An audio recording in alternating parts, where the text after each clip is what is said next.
सर्व स्वामी भक्तांचे यूट्यूब चॅनलवर स्वागत। आज आपण स्वामींच्या भक्तांचा एक अनुभव ऐकणार आहोत, त्यामुळं हा अनुभव सर्वांनी शेवटपर्यंत ऐकावा, कारण शेवटी यामधून आपल्याला घेण्यासारखं भरपूर आहे आणि म्हणून हा अनुभव नक्की ऐका। अक्कलकोट गावापासून थोड्या अंतरावर भैरवनगर नावाचं एक गाव होतं। या गावामध्ये गणपत नावाचा एक साधा गरीब शेतकरी राहत होता। 2 एकर कोरडवाहू जमीन होती।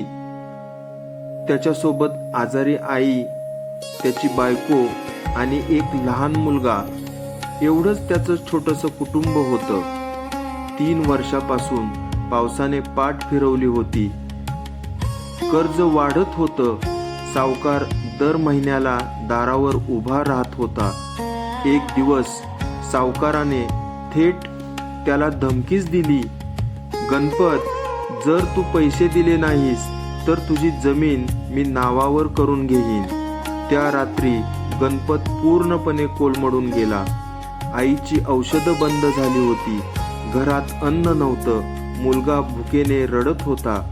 बायकोचे डोळे पाणावले होते। गणपत घराबाहेर पडला। अंधार, शांतता आणि मनात एकच प्रश्न, देवा, आता काय करायचं? तो गावाबाहेरच्या जुन्या वडाच्या झाडाखाली बसला। त्याच्या डोळ्यातून अश्रू वाहत होते। त्याच्या आईने लहानपणी सांगितलेली एक गोष्ट गणपतला आठवली। त्याच्या आईनं सांगितलं होतं, जर अडचण आली की अक्कलकोटच्या स्वामींना हाक मार, ते कधीच दुर्लक्ष करत नाहीत। आणि गणपतने त्याबरोबर दोन्ही हात जोडले। कंपलेल्या आवाजामध्ये गणपत म्हणाला, स्वामी समर्थ, मी फार मोठा भक्त नाही, पण आज मी खूप अडचणीत आहे। मला काहीतरी मार्ग दाखवा। इतकं बोलून तो रडत रडत त्या झाडाखालीच झोपी गेला। मध्यरात्री त्याला एक स्वप्न पडलं। एक तेजस्वी पुरुष, कमरेला कपनी, डोक्यावर पागोट, डोळ्यात करुणा आणि हातात काठी, ते थेट त्याच्या समोर उभे राहिले। स्वामी म्हणाले, गणपत, का घाबरतोस? गणपत घाबरून उठला, पण गणपतचे पाय हलत नव्हते। तो म्हणाला, स्वामी, आता माझं सर्व संपलंय, आता काहीही उरलेलं नाही। त्यावर स्वामी हसले व म्हणाले, उद्याचा सूर्य उगवण्याच्या आधीच तुझं नशीब बदलू शकतं, हे लक्षात ठेव। उद्या सकाळी नदीकाठी जा, जे सापडेल ते उचल, त्यामध्ये शंका करू नकोस। इतकं बोलून स्वामी अंतर्धान पावले। गणपत घामाघूम होऊन जागा झाला। ते स्वप्न होतं, पण मनाला विलक्षण शांतता मिळाली होती गणपतच्या। सकाळी उजाडताच गणपत नदीकाठी गेला। मनात शंका होती की खरंच स्वप्न पूर्ण होतात का, किंवा स्वप्न खरी होतात का, अशी शंका त्याच्या मनामध्ये आली। नदीकाठी पोचल्यावर त्याला वाळूत काहीतरी चमकत असल्यासारखं दिसलं। तो जवळ गेला। एक जुनी मातीने भरलेली लोखंडी पेटी, हात थरथरत होते। पेटी उघडली। आत जुनी नाणी, सोन्याच्या मोहरा आणि काही चांदीचे दागिने होते। गणपतला गहिवरून गेला। डोळ्यातून अश्रू वाहू लागले। तो मोठ्याने म्हणाला, स्वामी समर्थ।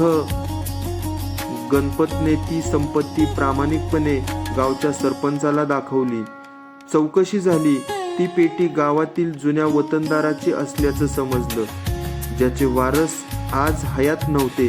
कायद्यानुसार काही रक्कम गणपतला मिळाली। त्या पैशामधून गणपतने कर्ज फेडलं। आईचे उपचार सुरू झाले। मुलाचं शिक्षण सुरू झालं। गणपत इथेच थांबला नाही, तर तो थेट अक्कलकोटला स्वामी समर्थांच्या मंदिरामध्ये गेला।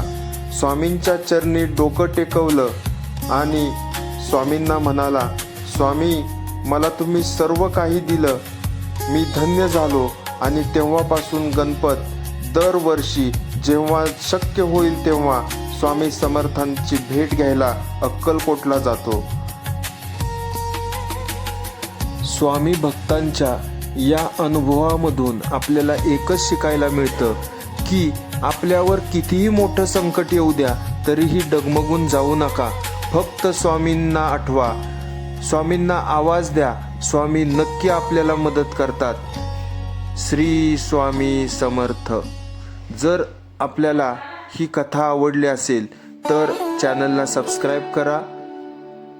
धन्यवाद.